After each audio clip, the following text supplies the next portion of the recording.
Dedik.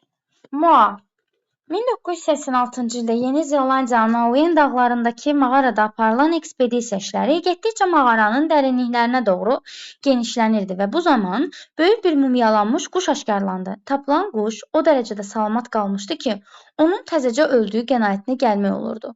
Uçmağı bacarmayan 3 metr hündürlüyə, 250 kiloqram çəkiyə malik olan gigant moa quşları yabanı bitkilərin yarpaqları, meyvələri və otlarla qidalanırdı. Görürsünüzmü? Uşaqlar, yarpaq, meyvə, ot, heç yəni yağla, zadla da qidalanmır, amma 250 kiloqramdır. Boş söhbətdir də, yəni. Nə bilim, o şeyi, nə bilim, meyvə yeyib düzələcək, nə bilim, tərəvəz yeyib köçəlməyəsən zad. 250 kilo də yəni bu quş. Meyvə, yarpaq, bitki ilə ət yemir, yağlı yemir, bozbaş yemir, aş yemir, 250 kilodur yarpaqla, meyvə ilə, otla. Güman edilir ki, onlar Yeni Zelandiya adalarında 40 min il ərzində yaşamış, lakin Maori qəbilələrinin burada məskunlaşması ilə qəfildən yox olmuşlar. Buraya insanın gəlişi və moa quşlarının yox olması arasında əlaqə özlüyündə aydın olsa da, uzun illər iqlim dəyişikliyinin də moaların tükənməsinə səbəb olması ehtimalı irəli sürülmüşdü. 4-cü Elmi Baxış jurnalında nəşr olunan bir məqaləyə görə moalar iqlim dəyişilməsi zamanı özlərini qorumağa çalışırdılar. Onlar yaşadığı arealı genişləndirmək və ya azaltmaqla yaxud yaşayış yerini tamamilə dəyişməklə həyatlarını davam etdirmişdir. Adada insanların olması ekoloji tarazlığın kəskin şəkildə pozulmasına gətirib çıxardı. Ekoloji tarazlıq təbiətdə canlı orqanizmə, bu da ağırlıq yaradan cümlə 100% burada da soruşur. Burada da soruşur, insanların təbiətə zərərini göstərin. Deməli, ağırlıq yaradan cümlə budur. Ekoloji tarazlıq bunun tərifini verir. Təbiətdə canlı orqanizmlərin növ tərkibinin, onun sayının, məhsuldarlığının, biotik maddələr mübadiləsinin və digər bioloji proseslərin nisbi davamlılığıdır. Üsluba uyğun gəlməyən cümlədir.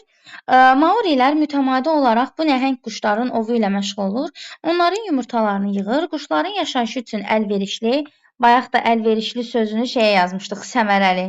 Onun da qarşılığı olacaq sərfəli, səmərəli, uyğun. Heç nə. Maorilər mütəmadi olaraq bu nəhəng quşların ovu ilə məşğul olur. Onların yumurtalarını yığır. Quşların yaşayışı üçün əlverişli təbii mühitin pozulmasına səbəb olurdular. Bu da insanların korlaması birinci fakt. İkinci fakt, adada insanların olması ekoloji tarazlığın kəskin şəkildə pozulmasına gətirib çıxarırdı. İmtahanda yazanda uşaqlar, buradakı cədvəllər filan sizin kitabçanızda olmayacaq, cavab kartınızda olacaq. Açıqlarınızı yoxlaya bilməm üçün mətndən götürdüklərinizi elə birbaşa məsələn üçün tutaq, bunun altını xətt deyirsən, bu 58-ci sualın cavabıdır. Qabağına yaz 58 ki, bilim sən onu yazıbsan. Yəni, bir də oturub cümləni köçürtmək üçün vaxt sərf eləməyin ki, yoxlaya bilək.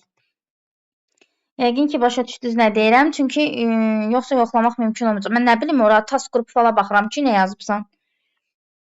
Sonra, böyük iqlim dəyişiklikləri tez-tez güclü insan miqrasiyaları müşahidə olunurdu və buna görə faunanın yox olmasına harda insanın, harda iqlimin səbəb olduğunu müəyyənləşdirmək çətindir. Buna baxmayaraq, Adelaida Universitetinin Avstraliya alimləri bu quşların yox olmasına əsas günahkarı Maori qəbilələri olduğu qənaətinə gəlmişlər. Bax, bu da üçüncü fakt ki, insanlar təbiətə zərər vurur. Heyvandırlar. İnsan şuurlu da olsa, şuursuz hərəkət eləyən heyvandır, yəni bildiyiniz. Çimərliyə gedər, oranı dağıdar. Meşəyə gedər, oranı dağıdar. Hər yeri zibil tulluyurlar, yerə tulluyurlar. Mədəniyyətdən kənar, sivilizasiyadan kənar insanlar o qədərdir ki, bunlardan da biri qəbili. Başa düşürsən ki, bu qəbilədir. 21-ci əsrdə Azərbaycanda yaşayan bir çox gənclər, hətta orta yaşlı nümayəndələr belə baxırsan avtobusu, nə bilim, küçəni zadı zibilləyirlər. Lakin fərzlərə görə kiçik meşə moaları 18-19-cu əsrlərin qovşağında hələ də Yeni Zelandiya adalarında görünüblər. Gəldik, çıxdıq 61-ci suala. Deyir ki, hara artırsan əlaqə pozulmaz. Ancaq bir qədər sonra bu tapıntının əsrlər əvvəl nəsli kəsilmiş moa quşlarına məxsus olduğu müəyyən edildi. Bu birinci abzasa, bilirsiniz niyə? Və birinci abzasın sonuna. Görürsünüz, zaten də son deyir. Çünki burada deyir ki, tapılan quş o dərəcədə salamat qalmışdı ki, onun təzəcə öldüyü qənaətinə gəlmək olurdu. Ancaq bir qədər sonra bu tapıntının əsrlər əvvəl nəsli kəsilmiş moa quşlarına məxsus olduğu öyrənildi. Deməli, cavab olur B variantı. 62. Yəni üzərinə rəqəm yazılmışlardan məcaziləri istəyirik. Ona görə də bordo rəngi ilə seçirəm. Böyük, tapılan, yaşamış, sürülmüşdür və pozulmasına. Və yaşından qeyd edirik. Böyük mumyalanmış quş. Həqiqətən böyük quş ola bilər, həqiqət. Quş tapıla bilər, həqiqət. Quş yaşaya bilər, həqiqət. Ehtimalı irəli sürmək olmur, məcazidir. Mühit pozamaq olmur. Pozanla zaten karandaşla yazılmayıb ki, pozasan. Bu da məcazidir. Məcaziləri istəyir zaten. Ona görə 4 ilə 5. Düzgün cavab olur A variantı 62-də. Sonra keçirəm 63-ə. Mətnə səsən hansı suala cavab tapmaq olmaz? Yeni Zelandiyada iqlim dəyişiklikləri nə ilə müşahidə olunurdu? Deməli, burada deyir ki, böyük iqlim dəyişiklikləri tez-tez güclü insan miqrasiyaları ilə müşayiət olunurdu. Bunun cavabı var. Deməli, A-nın cavabı var. Maori qəbilələrinin Yeni Zelandiya adalarına gəlişi nəticəsində nə baş verdi? Bunun da cavabı var, uşaqlar. Buna görə faunanın yolu, deməli, Maori qəbilələri gəlir və quşların yox olmasında əsas günahkarın Maori qəbilələri olduğu qənaətinə gəlmişlər. Bunun da cavabı var. Maoların qidasını nə təşkil edir? Bu da var. Bitkilər. Burada da bitkilər təşkil edirdi. Bircə dəqiqə onu göstərim. Deməli. Bayaq da hələ güldük. Dedi ki, 250 kiloqram çəkiyə malik olan gigant mal quşları yaban bitkilərin yarpağı, meyvələri və otlarla qidalanırdılar. Siz məsələn tapdıqca o qabağına yazmalısınız. Məsələn, A-nın cavabı budur.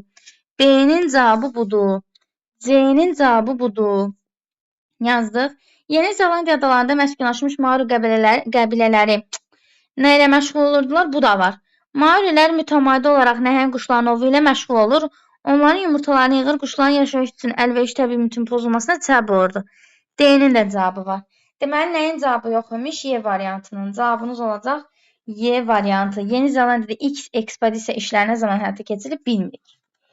Mətndə çərçivədə verilmiş sözün mənasına uyğun şərhi müəyyən eləyin deyir. Çərçivədə verilmiş sözümüz areal. Area sözünün mənası zaten ərazi deməkdir. Ərazi deməkdirsə A-da şərait yazıb olmaz. B-də şərait yazıb olmaz. C-də ərazi. D-də yer. Y-də yuva. Yəni A-nı B-ni çıxarsaq müxtəlif qəbildən olan şeyləri, xalq, din, heyvan, bitki yayıldığı ərazi. Areal yayılma ərazisi olduğu üçün düzgün cavab C variantıdır.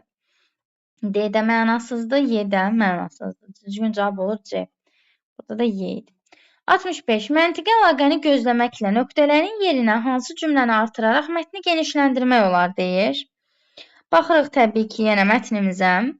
Deyir ki, buna baxmayaraq Adelaida Universitetinin alimləri bu quşların yox olmasında əsas günahkarın Maori qəbilələri olduğu qənaətinə gəlmişlər. Elə bir cümlə yazaq ki, tamamlaya bilək. Deməli, insanların quşlara qayğı göstərməsi. Deyir, insanların öldürdüyü qənaətinə gəlib. Qayğı göstərmək nədir? Maoların bəzilərinin boyundan danışmır o hissədə olmaz. İnsan amili əsas faktor hesab olunmurdu deyir. Axı onlar o qənaətə gəlir ki, insan tərəfindən öldürülüb, nəsli kəsilib. Niyə olunmasın ki? Bu fakt Maorilərin quşları ovlamasından daha çox onların yumurtalarının toplanması ilə bağlı idi. Cavab D variantıdır. Çünki yuxarıda deyir ki, onun yumurtalarını toplayırdılar, sonra da özlərini də ovluyurdular. Yumurtasını topladığı üçün nəticə itibarilə yumurtadan bala çıxmır və bala çıxmadığı üçün də nəsli kəsilir. Ona görə cavab olur D variantı. 66. Yenə ən azı 3 bənddən ibarət plan bəndi. Yenə eyni qaydada izahat verirəm. Burada mətnimiz daha qısadır. 5-ci abzas nəticəni, 1-ci abzas girişi bildirir və sənin zaten 3 abzasın var. Belə götürəndə buranı bir abzas kimi götürəcəyik, bir plan bəndi kimi götürəcəyik, buranı ikinci plan bəndi kimi götürəcəyik və buranı biz 3-cü plan bəndi olaraq adlandıracağıq. Bir də nə yazacağıq? Məsələn, yaza bilərik ki, mal quşlarının həyat tərzi. 1-də. Çünki uçmağı bacarmır, çəkisi var, qidalanması var. Deməli, maoların həyat tərzi, moaların. Sonra iki başlığı ilə qoyduğum şeydə yazırıq ki, iqlim dəyişikliyinin, çünki orada daha çox görürsünüz iqlim dəyişikliyindən söhbət gedir. İqlim dəyişikliyinin moalara təsiri. Sonra 3 qoyduğum hissədə isə insanların Maori qəbilələrinin moalara təsiri yaza bilərsiniz. Bu tərz. Daha rahatdır bunun planı bayaqkindən. Mao quşlarının görünüşü qida tərkibi moaların həyatlarını davam etdirməyə çalışmaları, adanın insanlar tərəfindən tərif olması, insanlar tərəfindən əlverişli mühitdən məhrum olmaları. Düzdür. Bax, bu qəşəng. Yazmaq olar. Bəli.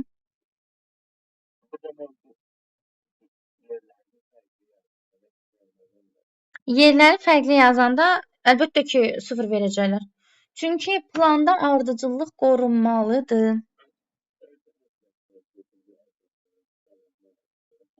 Yox, özü verməyəcək, boşluq verəcək, belə xəttlər verəcək, sən özün yazacaqsan, amma yenə də sən özün ardıcıllığı gözləməlisən planda.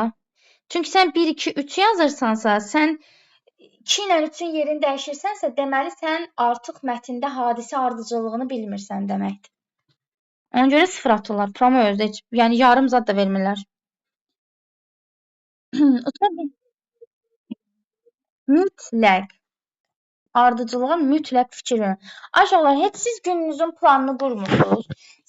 Söz misalda, yəni mənim həmişə məsələn kiçik bir dəftərçəm olur normalda. Görməli olduğum işlərim onlara ardıcılıqla qeyd edirəm. Məsələn üçün, sabahları mənim görməli olan işlərim nələrdir? Birinci nə edəcəm, sonra nə edəcəm? Bir gün əvvəldən planlaşdırıram.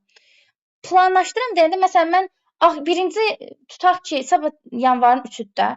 3 yanvar birinci axşam görəcəyim şeyləm, sonra günorta, sonra səhər. Axşam günorta səhər gəlir, günorta axşam səhər gəlir, yoxsa səhər günorta axşam gəlir. Səhər günün səhəri günün girişidir. Günorta əsas hissədir, axşam nəticədir. Elə fikirləşin. Necə ki siz günün o saatlarının yerini və həmin saatlarda görəcəyiniz işi dəyişə bilməzsiniz. Eləcə də mətndəki ardıcılığı dəyişə bilməzsiniz. Ardıcılığı pozanda Dimin marker müəllimləri çox haqlı olaraq 0 bal verirlər. Yəni mən olsam mənfi verərəm, hətta ki bal çıxaram. Çünki sən mətni oxuyursan, sən bilmirsən ki, birinci hansı abzas gəlir. Burada yazdığından xəbərin yoxdur. Birinci 2 gəlir, sonra 3 gəlir, sonra 4 gəlir. Yəni gəlin birinci bunu yazım, sonra bunu yazım, sonra ürəyim istəyir bunu yazım. Elə şey olmaz axı. Nə olsun publisistik mətndir. Yenə də ardıcılığı var. Və sən o planların yerini dəyişsən, tərkib hissələri arasındakı məntiqi əlaqəni pozmuş olacaqsan. Ona görə də 0 balla qiymətləndirilir və 0 balla qiymətləndirilən şeydə də meyarı verir, məsələn 0. Sonra yazır 0 balla qiymətləndirilən iş. Orada nümunə verirlər artıq şeydə yoxlayandan sonra ki, kimin işinə niyə 0 verilib, niyə 1 bal verilib, niyə yarım bal verilib, bunlara baxırlar. Mütləq fikir verin. Sonra məsələn çat bölməsində evdə yazıb, uça bilməyən quş, moaların araya bölgüsü. Araya bölgüsü nədir? Moaların nəslinin kəsilməsi. Moaların nəslinin kəsilməsi gəlir, düşür abala. Axırıncı abzasa. Quşların yox olması. Və sən götürüb artıq nəticə hissənin planını qurubsan. Amma sənə lazımdır əsas hissə. 0 bu. Yəni deyirəm, götürürsən, sənə nə lazımdır, sonranı işarələyirsən. Sonra gözəyarı özün üçün bir yer bəlirləyirsən. Bölürsən hissələrə. Heç olmasa bir 3-4 cümləyə bir plan bəndi yazırsan. Böldün. Sonra böldüyün ilk abzasın əsasında nədən söhbət gedirsə, onu söz birləşməsinə gətirirsən. Sonra ikincidə nədən daha götürüb birinci cümləsini götürüb yaza bilməzsən plan bəndi kimi. Orada o pişi nədən söhbət gedir? Elə bilin müddəa yazırsınız, amma söz birləşməsi kimi. Sonra gəlsən 3-cü hissəni oxuyursan və o hissəyə aid plan bəndi hazırlayırsan özünə.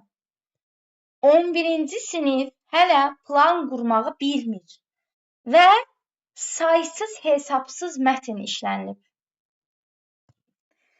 Biabırçılıq. Sonra 67. Bütün dövrlərdə təbiətlə harmoniyada yaşayan insan ekosistemə mənfi təsir etdiyi məlumdur. Bayaqki sualdandır. Eynisilə qeyd etdiyim kimi bayaq da qeyd elədim, indi də qeyd edirəm. Adada insanların olması ekosistemin kəskin şəkildə pozulmasına gətirib çıxarır. Birinci fakt. İkinci fakt, deməli, quşların yumurtalarını yığır və onların yaşayış üçün əlverişli təbii mühitin pozulmasına səbəb olurdu. İkinci fakt. Üçüncü fakt isə alimlər quşların yox olmasında əsas günahkarı Maori qəbilələri olduğu qənaətinə gəlmişdi. Bu da sizin üçün üçüncü fakt. Bunların hamısını üçünü də götürüb birləşdirib açıq sualla yaza bilərsiniz ki, insan təbiətə hər daim zərər verir. Axırda o qədər zərər verəcək ki, təbiətsiz qalacaq. Gündə forumlar keçirilir, gündə iqlim dəyişikliklərlə bağlı forum keçirilir, COP29 keçirilir, World Urban Forum keçirilir, yəni şəhərləşmə ilə bağlı filan. Amma əməl edilirmi? Yəni cəmiyyət özü əməl edirmi? Dövlət səviyyəsində keçirilir, amma cəmiyyət əməl etmir. Formula 1 təbiətlə bağlı olan bir şey deyil. Yəni bu qədər gerizekalı olduğunuzu düşünmürdüm. Sonra 68. Tapılmış quş mumyalanmışdır. Nəticədə də qəşəng qalmışdı. Deyir ki, mumyalanmış bir quş tapıldı. Tapılan quş o dərəcədə salamat qalmışdı ki, onun təzəcə öldüyü qənaətinə gəlmək olurdu. Bunu yazırsınız. Ekoloji tarazlıq kəskin şəkildə pozuldu. Səbəb nədir? İnsanlar. Adada insanların olması, belə deyək, insanların vəhşi kimi davranması ya da nə bilim, quşların yumurtalarını yığıb onların yaşayış üçün əlverişli təbii mühiti pozurdular. İnsanlar, yəni ekosistemi, insanlar ekoloji sistemi pozurlar. Nəticədə də ekoloji tarazlıq pozulur. Bu da belə. 69-da bayaq dedik, tünd qara hərflə verilən söz əlverişli, qarşılığı səmərəli, uyğun, faydalı, mənfəətli yazılmalıdır və cümlədə işlədilməlidir. Yəqin ki, o birisi cümlədə bəli, üsluba ağırlıq yaradan cümlədir ki, bayaqlarda bunu dedim, bir də qeyd eləyirəm. 4-cü abzasın 2-ci cümləsi. Ekoloji tarazlıq təbiətdə canlı orqanizmlərin növ tərkibinin, onun sayının, məhsuldarlığının, biotik maddələrin mübadiləsinin və digər bioloji proseslərin nisbi davamlılığıdır. Ekoloji tarazlığın tərifinin burada nə işi var? Üsluba ağırlıq yaradır, dili çətinləşdirir, aydın və anlaşılır deyil.